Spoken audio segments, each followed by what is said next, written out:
Inconformados com as arbitrariedades da companhia Weyland-Yutani em uma de suas colônias, um grupo de jovens decide fugir. Para isso, só precisam colher as cápsulas criogênicas de uma estação espacial abandonada para poderem seguir viagem em hipersono. Porém, eles logo descobrem o motivo do lugar estar largado às moscas quando liberam criaturas implacáveis e mortais que não pretendem deixar nenhum deles sair de lá com vida. Olá, escapadores de facehuggers! Olá, escapadoras de facehuggeras! Eu sou Otávio Geist, Super 8, e hoje, depois de um profundo aquecimento na franquia Alien, que a gente fez aqui no canal, finalmente chegou a hora de avaliar o sétimo filme, que nem conta uma história posterior, nem uma história pregressa, mas uma intermediária sobre um novo grupo de personagens que esbarram em consequências dos incidentes da Nostromo. Que isso? Tá preparado para viver no futuro? Pois quando vier pra cá não esqueça de vestir a sua Insider! E já viram que tem novos modelos na loja? Pois é, as blusas Henley Core eu já havia mostrado, mas agora chegou aqui a Polo Core. Muitos clientes pediram e tá aí a evolução da tradicional blusa polo, com tecido encorpado, modelagem minimalista, ação anti-odor, toque macio, conforto térmico, alta respirabilidade, maior durabilidade, a falta da necessidade de passar, porque ela desamarrota no próprio corpo, essa talvez esteja um pouquinho, não, já desamarrou todo, tirei agora da embalagem, e que não desbota nas lavagens. A gola é feita no mesmo tecido do corpo e os 3 botões frontais são na mesma cor da peça, que pode ser preta, branca, vinho ou verde. Além disso, chegou também as calças Future Forms. No mês passado já tinham chegado as femininas, e agora em agosto chegaram as masculinas. Ó, calça porreta ultra versátil, confortável, que dá uma total liberdade de movimentos, com elástico interno para ajustar em diferentes tipos de corpos, 2 bolsos frontais com zíper invisível para guardar celular, carteira, com segurança, e com as propriedades típicas da Insider que eu já falei, além de mais uma: o tecido repele água. E para o público feminino ainda foram lançados recentemente as saias mini Kyoto e os shorts Kyoto, a alfaiataria tecnológica que une o minimalismo japonês ao design contemporâneo com recortes geométricos. Ambos têm bolsos laterais, todas as qualidades da Insider, e também repelem água. Para adquirir essas e outras peças da Insider, segura o cupom SUPER8 que te dá 12% de desconto em qualquer compra. E no mais... Eita! Tecnologia, segurança, conforto, performance e no seu estilo é com a Insider. Valeu, tchau. Eita, para cá. Ok, joia. Então apenas mente-se embora. O cinema onde esse filme tá passando é ali, hein? Quando te ignoram no espaço, é um vácuo? Os fãs dessa franquia que não assistiram a todos os filmes são alienados? Tudo isso e muito mais agora. Depois que Prometheus tentou inventar demais para fugir do lugar comum da franquia, a ponto de nem parecer um filme de Alien, e Alien Covenant tentou conectar Prometheus à franquia, fingindo que fugia do óbvio, esse sétimo filme, Alien Romulus, não tem qualquer vergonha de se assumir como um mais do mesmo. Felizmente, não do tipo que faria dele uma cópia genérica sem vida própria, mas o suficiente para que a gente considerasse ele como um reboot. Propriamente falando, não é um reboot, é mais um spin-off intermediário, já que apresenta a jornada de novos personagens dentro do universo e se posiciona entre Alien o Oitavo Passageiro e Aliens o Resgate. Mas eu digo que tem uma baita cara de reboot pelo esforço em abraçar certas convenções, não deixar de fora qualquer elemento célebre da franquia e, principalmente, refazer certos passos do original de 1979, meio que repetindo uma parte considerável da sua estrutura. Só que faz isso adotando uma linguagem mais atualizada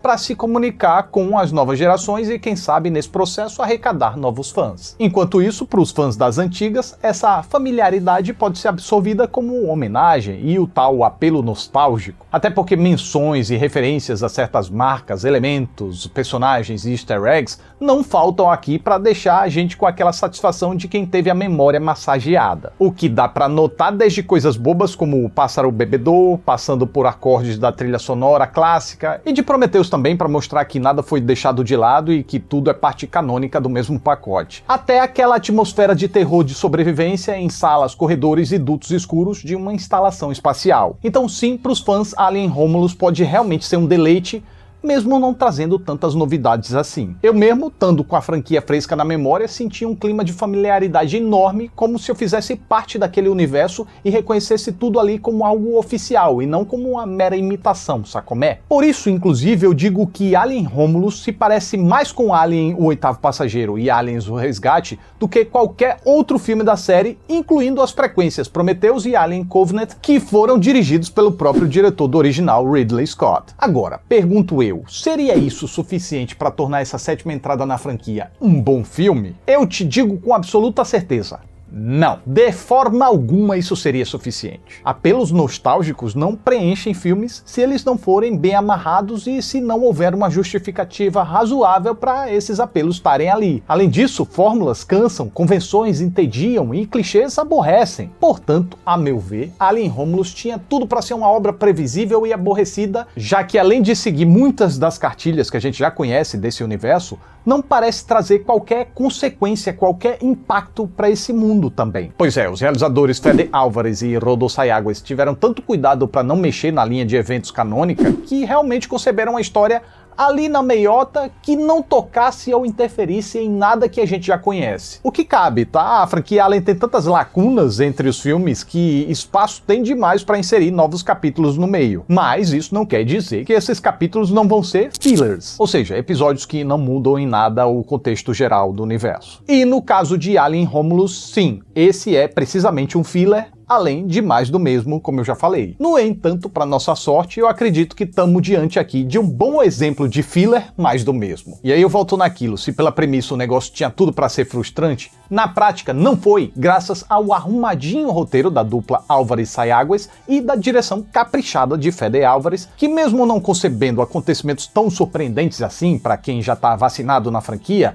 ao menos se mantém na linha e erra muito pouco. E sem com isso fazer do filme uma coisinha engessada ou mecânica, sabe? Seguindo uma linhazinha muito bem traçada para evitar tomar qualquer risco. Não é o caso, dá pra ver que os realizadores têm bastante conhecimento da franquia, eles tomam certos riscos sim, e também dedicam muita alma ao projeto. E creio ser isso que faz a assistida valer muito a pena. As pessoinhas que o roteiro apresenta, por exemplo, a princípio podem levar a gente a acreditar se tratarem de meros adolescentes merdeiros. E aí, pro meu alívio, não foi. São jovens adultos com um objetivo legítimo e justo de fugir das garras de uma corporação predadora. O primeiro ato, ainda na colônia, é muito eficaz para deixar claro como o lugar não é nenhuma maravilha. Na verdade, é uma baita pocilga perigosa em que os trabalhadores se doam em busca de liberdade e uma vida melhor. Mas não apenas não conseguem, como ainda deixam anos de trabalho a serem cumpridos para seus filhos, que também caem na promessa para se depararem com novas diretrizes que, arbitrariamente, adicionam mais e mais anos de trabalho a serem cumpridos. E longe de qualquer entidade de controle e proteção de trabalhadores, as pessoas ficam à mercê dessa exploração. Uma visão deprimente dos rumos que o capitalismo selvagem pode tomar. Mas então, tentando escapar dessa condenação, os coitados dos mocinhos não têm sossego e se metem numa enrascada braba nas mãos, bocas e caudas das criaturas alienosas. É tipo, se correr os aliens pegam, se ficar a Weyland Yutani come. Então, diante de uma peleja tão grande e injusta, é muito fácil se aliar a essa turma, com exceção de um que não perde a oportunidade de ser escroto e, portanto, facilmente conquista a nossa antipatia. E assim, gente, se aliar também não quer dizer que essas pessoinhas sejam grandes personagens com grandes psicologias profundamente trabalhadas. Como eu apontei na nossa revisão da franquia, Alien não costuma ter personagens tão complexos ou profundos assim, principalmente nas tramas em que se concentra mais na sobrevivência. Nesses casos, e aqui, os roteiros poupam tempo e se utilizam de arquétipos. Aqui no caso tem um babaca, como eu já falei, a covarde, a atrapalhada, o bravo e a mocinha que desabrocha na valentia. Olhando pra franquia, um personagem que realmente exige um pouco mais da gente para apreciar sua psique e refletir sobre seus pensamentos é o androide David, graças a seu desprezo pela humanidade e sua descoberta rebelde da própria autonomia. E, curiosamente, aqui em Alien Romulus é justamente o sintético da vez que não só ganha mais espaço, como também tem uma dualidade curiosa explorada a partir das diferentes programações. É o mesmo corpo, com a mesma fisionomia e a mesma memória, mas se mostra como pessoas diferentes a partir dessas programações. Um pragmático, seguindo os interesses da empresa, e um que simula emoção seguindo os interesses dos sobreviventes. Dualidade de onde brota uma reflexão interessante sobre os efeitos da emoção/razão em dilemas éticos. Pois, por exemplo, como o filme aponta, vale a pena arriscar a vida de 3 pessoas para salvar uma? E se essa uma estiver grávida? E se das 3 um for sintético? Ou será que, às vezes, o pragmatismo insensível da bagaça, mesmo sem escrúpulos e seguindo motivos escusos, é quem acaba de fato acertando? Enquanto isso, para a mocinha da vez, sobra a tarefa de guiar a atenção narrativa em meio a essa peleja. E eu queria muito dizer que, como no original haveria uma surpresa sobre quem de fato seria o protagonista ou a protagonista,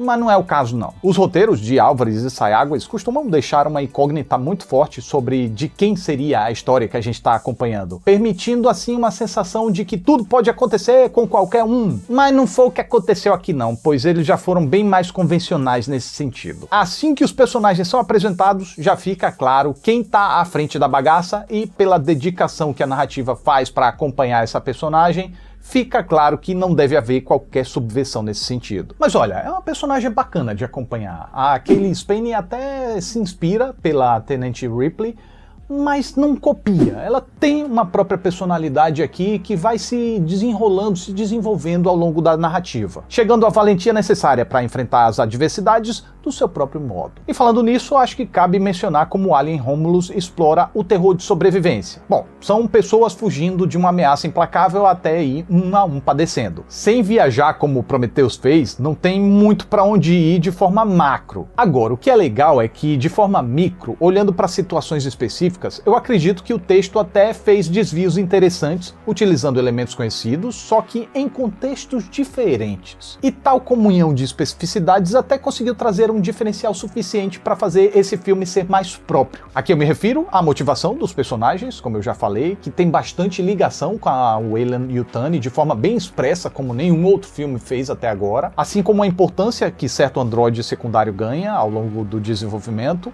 ou ainda pelo tanto que os facehuggers são explorados aqui. É facilmente o filme que dá maior importância aos facehuggers da franquia. E o que é bacana, essas coisas não estão ali só para cumprir tabela, não, são coisas muito bem justificadas pela problemática e muito bem utilizadas por ela. Então, de fato, elas chegam para somar. A outra coisa bacana para destacar é a explicação que o filme dá para o crescimento acelerado do Alien, porque nos demais capítulos, depois que ele nasce, rapidinho já aparece na fase adulta, né? Mas aqui, se não me engano, pela primeira vez é mostrado o que acontece no processo, de quando ele nasce pequenininho e se transforma num grandalhão. E faz sentido a explicação que o filme deu. Além disso, o texto me pareceu habilidoso em não fazer os personagens parecerem um bando de imbecis, algo muito comum em filmes de terror de sobrevivência. Pois se eles se metem numa enrascada e liberam a encrenca, não tinham como prever o que aguardava eles. E quem não consegue se salvar não é por estupidez ou falta de esforço, é que o perigo realmente chega de forma arrebatadora. E até quando o filme dá uma colher de chá para quem precisa dessa colher de chá, o roteiro tomou o cuidado para fazer isso de forma natural. Algo que já estava ali no entorno, que já havia sido introduzido e apenas vem a calhar na hora H. Agora, vou dizer que esse filme me deu medo, aperreio, aflição, angústia...